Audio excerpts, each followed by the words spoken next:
Hello everyone and welcome back to my channel Learn with Lakshay Tanwar. If you are new to my channel, don't forget to like, share and subscribe my videos and feel free to put your doubts regarding maths and science from classes 6 to 9 in the comment box. So in today's video, we are going to start with the introduction to class 9 science chapter 1 matter in our surroundings, which is a chemistry chapter. So we'll quickly start. So before starting the chapter, the two most common things that you should have in your mind is what is matter and why is that particular thing known as matter.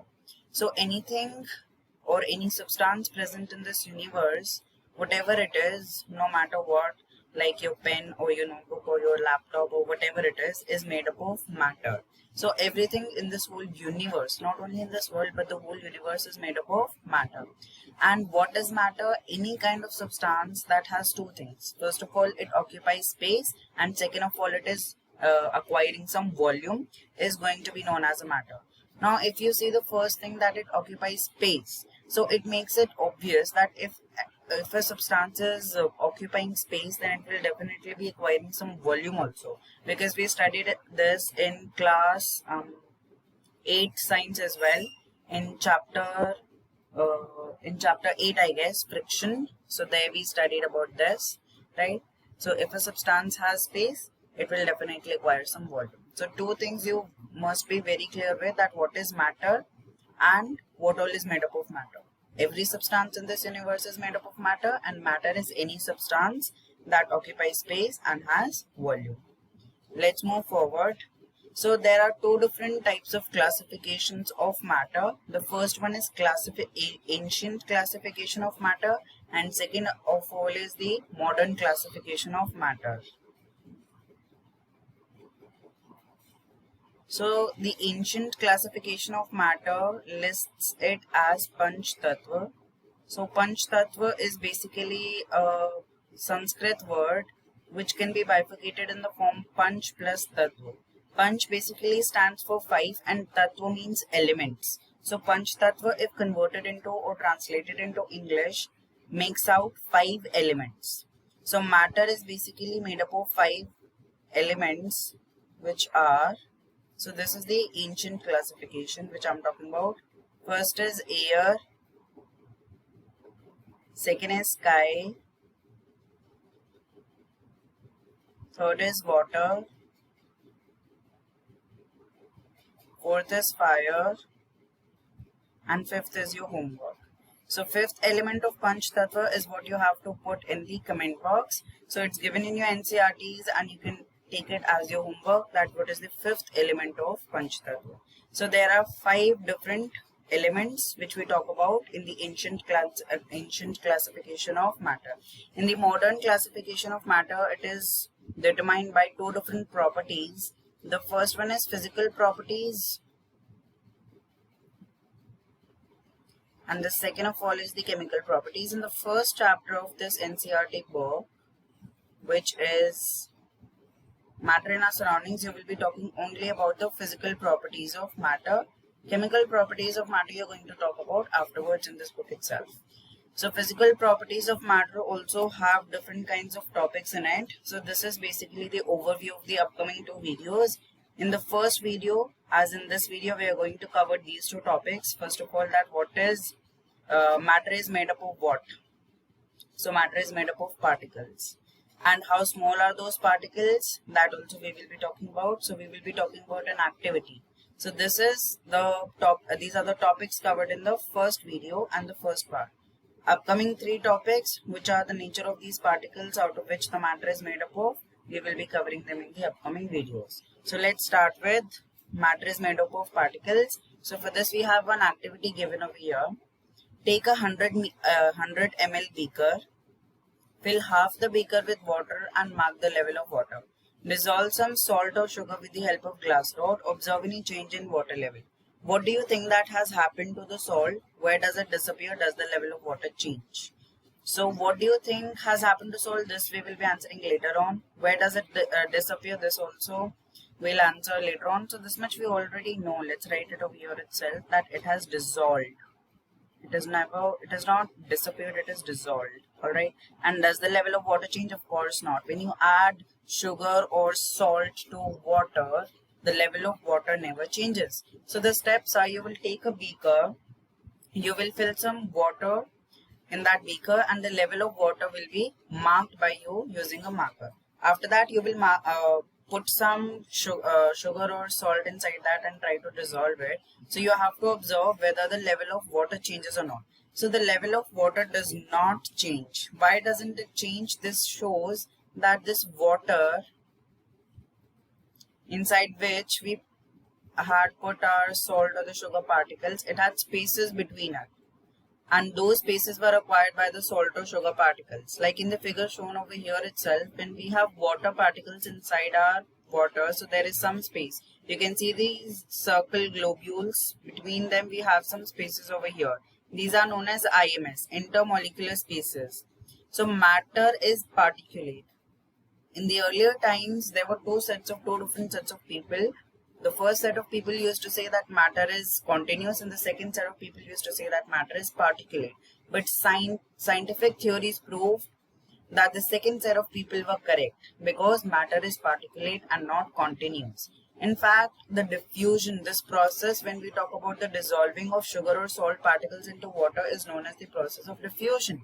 And diffusion differs depending upon the state of matter, whether it is a solid, whether it is a liquid, or whether it is a gas. But right now, state of matter is a topic that you have to consider and talk about afterwards in this chapter. So there we will be talking about diffusion as well.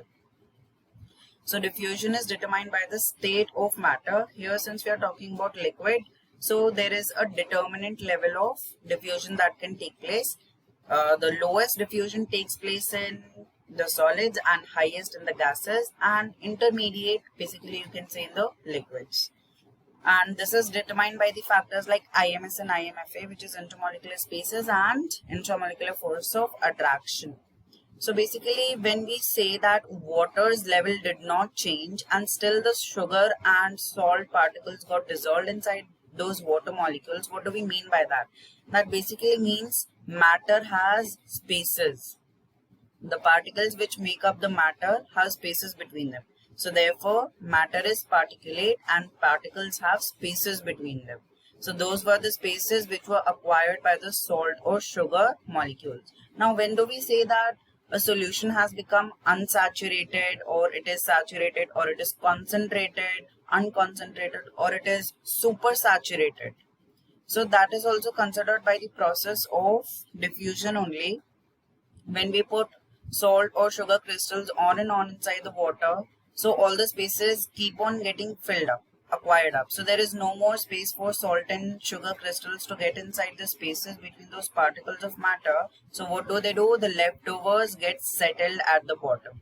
So for that, what you can do is, again, temperature comes in. Temperature is a factor which can change the process of diffusion. So when you heat it, the diffusion hastens up. So when you heat it, what happens is kinetic energy, which is movement of particles of matter, changes. So this is also a physical property of particles of matter, that they are constantly moving. They possess kinetic energy, so they move. The faster they move, the more space between those particles we have. So therefore, when we heat, the particles move apart from each other at a fast speed, and therefore the speed between the particles of matter increases. So therefore, we are able to saturate it at a higher level again.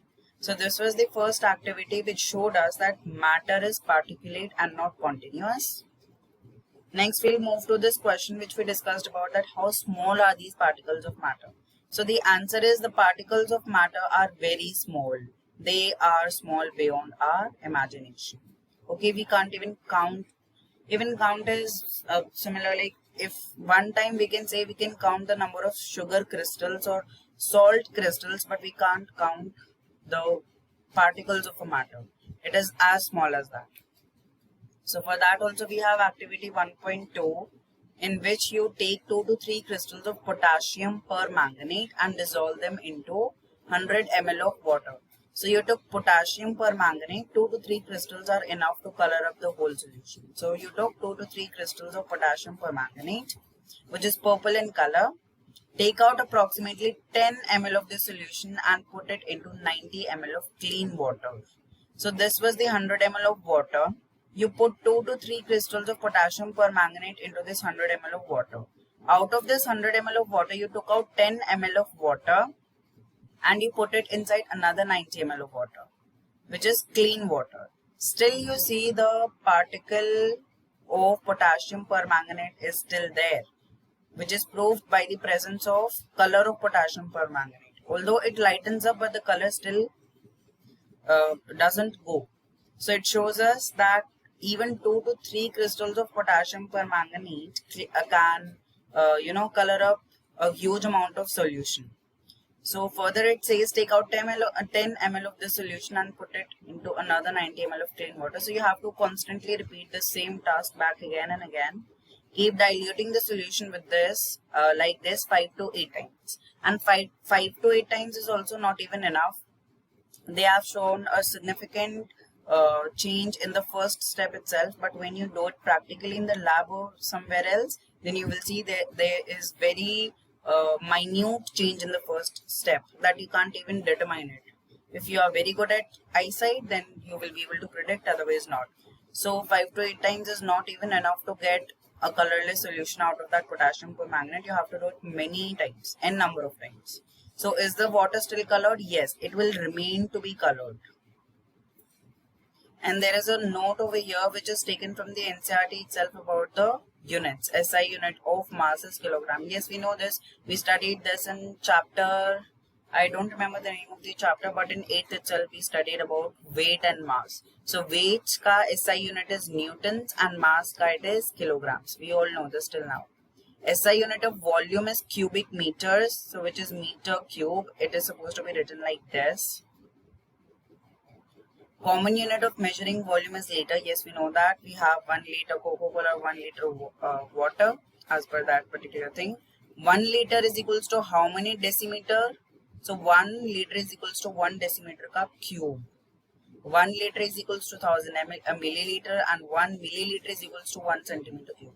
So you need not to remember these units, but you need to remember this SI unit of volume, which is cubic meters, and SI unit of mass is kilograms. So that was it for this video. We discussed 2 different things. The first activity, we discussed that matter is particulate.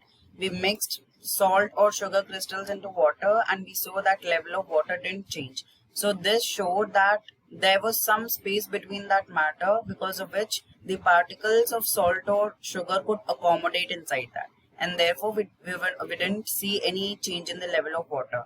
And the second activity was showing the amount of the smallerness in the particles of matter. So particles of matter are extremely small in size and we can't even see them with the naked eyes. So therefore that was all for this video. In the next video we will be talking about the characteristics of particles of matter. Thank you everyone. Don't forget to like, share and subscribe my videos, and feel free to put your doubts regarding maths and science from classes 6 to 9 in the comment box. Thank you.